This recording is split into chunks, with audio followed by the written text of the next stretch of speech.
Nneka adjusted her bag strap as she stepped into St. Jude's Academy for the first time.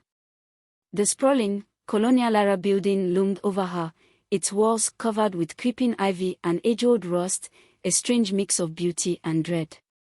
As she walked down the hallway, she could feel eyes on her, curious, dismissive, maybe even wary. She wondered if it was just in her head. She was a newcomer, after all, having just transferred from a smaller school in Owerri to Lagos. Her mother, a strict businesswoman who'd just taken a new job in the city, had assured her St. Jude's was the best school around. But there was something off about the place. She couldn't shake the feeling, as if the air held secrets. Her first day passed uneventfully, until lunch. She noticed a group of girls gathered at the far corner of the cafeteria. They had a magnetic presence, exuding confidence and a subtle, almost sinister allure. Their leader, a tall, slender girl with intense eyes named Edeora, looked like she belonged on a throne. As Nneka watched, Edeora locked eyes with her, and for a brief moment, Nneka felt a chill run down her spine. "Hey, new girl." A girl named Ifeoma nudged her with a grin. "Don't stare at them. That's the Witches' Club." Nneka laughed, though uneasily. "Witches?" "Yes. They are super creepy. Some people say they do juju and strange rituals," Ifeoma whispered, glancing nervously in Adeora's direction. Nneka rolled her eyes. "That's just a rumor. I don't believe in witches." But her disbelief was soon tested. That evening, as Nneka headed home, she heard footsteps behind her. She turned, expecting to see a fellow student, but there was no one there. She felt an unnatural heaviness in the air, as if unseen eyes watched her. She hurried home, brushing it off as her imagination.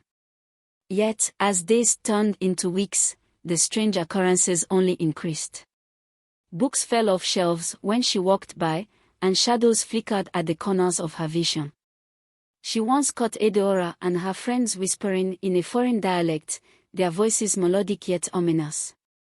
Her curiosity intensified, but she couldn't ignore the warnings from Ifeoma and her other new friends. One late afternoon, however, everything changed.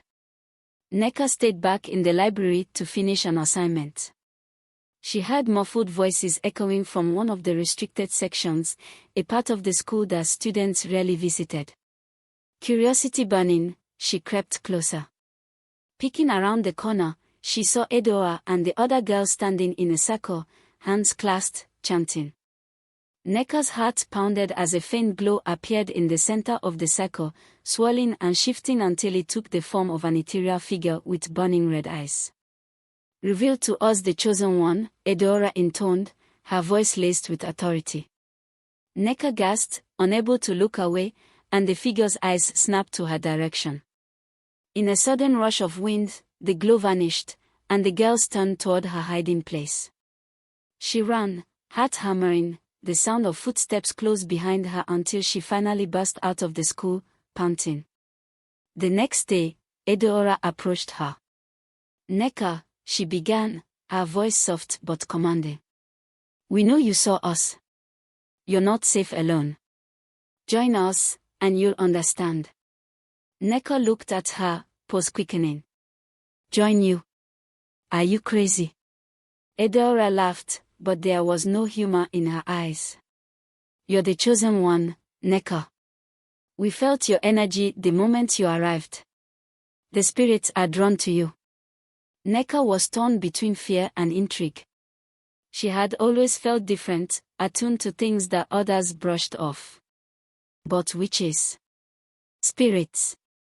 That night, unable to sleep, she recalled tales her grandmother had told her, stories of ancient sorcery, of women who communed with the gods, wielding powers granted only to a select few. She thought of Adeora's words and the mysterious figure she'd seen. Could it be that she was one of them? The next day, she returned to school with a decision made. In a dimly lit classroom that evening, Edeora and the other girls welcomed her.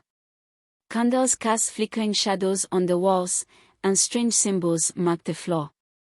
"This is the initiation," Edeora announced. "We call upon the spirits to open the mind of our sister Nneka, to awaken her hidden powers." As they began their chant, Nneka felt an intense pressure building inside her. Her skin prickled, and her mind filled with images of ancient lands, rivers that sparkled with magic, forests where shadows danced. Suddenly, she saw a face, a woman with piercing eyes and a crown of leaves. "Nneka," the woman's voice echoed. "I am Ola, goddess of the earth. You have been chosen to protect the balance, but beware, there are those among you who will betray you." The vision faded, and Nneka gasped, collapsing to the floor. "She has seen her vision," Edeora said, helping her up, her face unreadable. "You are one of us now." As weeks passed, Nneka learned about her powers, how to summon light, to communicate with spirits, and to see the true nature of things. But she also sensed something darker. Edeora and her circle seemed to hunger for power, their spells growing more dangerous and their rituals more sinister. One night, Edeora invited Nneka to join her alone. "There's a ritual that can make you more powerful, Nneka. But it requires a sacrifice." "A sacrifice?" Nneka's stomach turned. "What kind of sacrifice?" Edeora smiled coldly. "Just a small one. Your friend Ifeoma." Nneka recoiled. "You're mad. I would never hurt her." Edeora's eyes gleamed with anger. "If you're not with us, Nneka, then you're against us." Nneka knew she had to leave the group, but breaking away wasn't simple. Edeora was relentless. Strange things began happening around Ifeoma, near accidents, illnesses, and frightening visions. Nneka knew that Edeora was trying to scare her, to break her resolve. But if anything, it made her more determined. One stormy night, Nneka gathered her courage and called upon the spirit of Ola, seeking guidance. The goddess appeared before her once more, and her words were somber. "The power Edeora and her followers wield comes from a dark place. You must sever their connection to it, or they will destroy everything." Armed with a newfound resolve, Nneka returned to St. Jude's that night, sneaking into the school's forbidden basement where Edeora and her witches gathered for their final, powerful ritual. She felt her own power surging, as if the spirits themselves flowed through her. As she entered, Edeora smirked. "Finally come to join us?" "No," Nneka replied, her voice unwavering. "I came to end this." With a shout, she called upon Ola's power, and the room filled with light. Edeora's spell faltered as Nneka's energy grew, her will more potent than any dark magic. "You were never meant to wield this power, Edeora," Nneka shouted. "You only bring destruction." The ground trembled, and the candles flickered wildly as shadows broke away from Edeora, dissolving into thin air. One by one, the other girls backed away, their power weakening. Finally, Edeora let out a scream as her connection to the spirits shattered, leaving her powerless. After that night, St. Jude's returned to normal, as if a heavy weight had been lifted. Edeora and her circle faded into obscurity, stripped of their power, while Nneka grew into her role as a protector.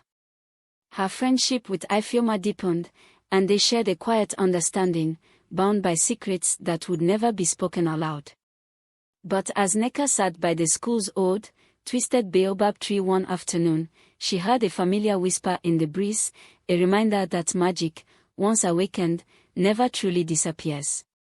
"Nneka," the voice of Ola murmured. "The journey has only just begun." And so, Nneka understood, though her first battle was over, her destiny as a guardian was just beginning.